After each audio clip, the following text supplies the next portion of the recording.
Well, hello everybody. Welcome to my kitchen. I'm Paul. You know, it's that time of year where you can get fresh blueberries available in your market.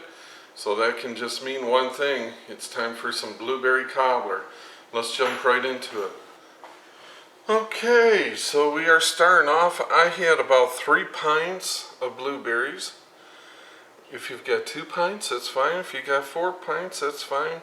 Like I say, I think a lot of times people make too much out of cooking. This isn't rocket science. We're not trying to split the atom here. So what we want to do is put it in some water. And this is the only part that you want to take a little bit of time and see if some of them have stems, if some of them are mushed or don't look good. Just grab those out of there. These actually are looking pretty good.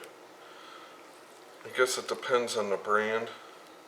Sometimes you'll get them where you get a whole bunch of, and like if one's really smushy, I take that out.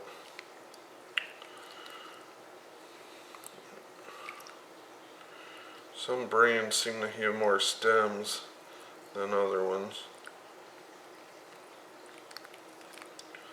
So this is the only part that I take a little bit of time and be fussy with.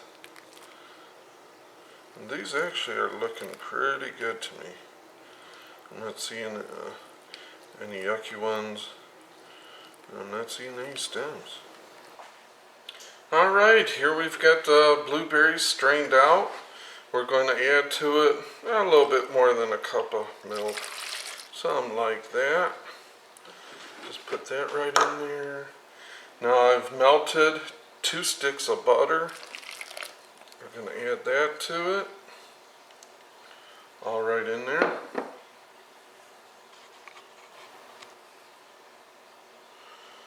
Okay, so now here I want to add 1 cup of sugar about. So I'm going to use my half and do 2 halves. Heaping. Never too much sugar.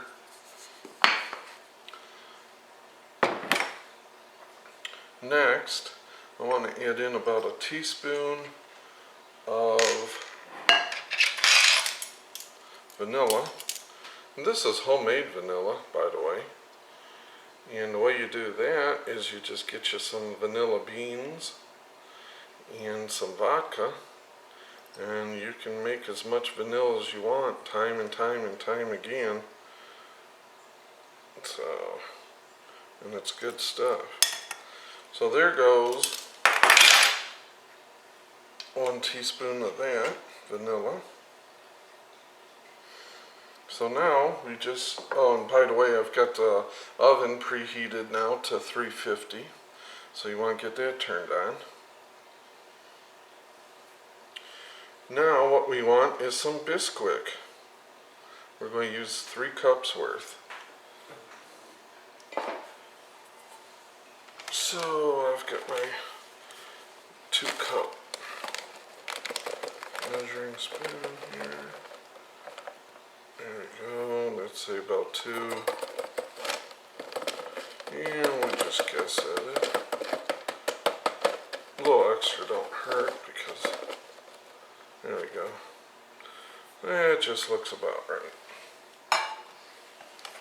If you guys, I know I've got some regular viewers that by now you know I try to find recipes that are very simple, not complicated at all, but are really good and yummy.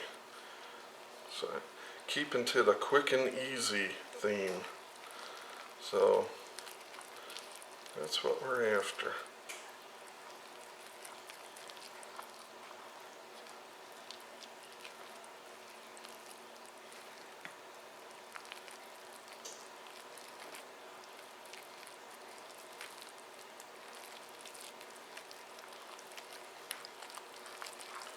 Get this all mixed around and we'll add it to our baking pan. And this is actually like a double batch, you know, because I made about half of this a week ago and it didn't last a day. In fact, it was gone before it even cooled. you know it's a hit then. And you don't have to worry about breaking up the berries or anything like that.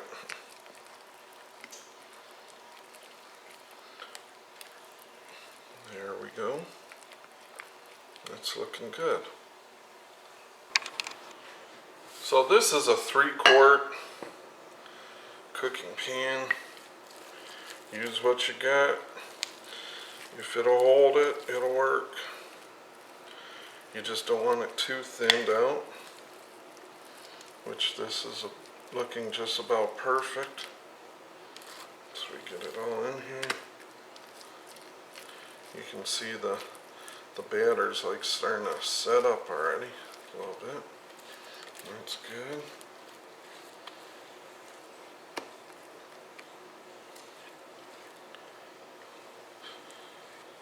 There we go.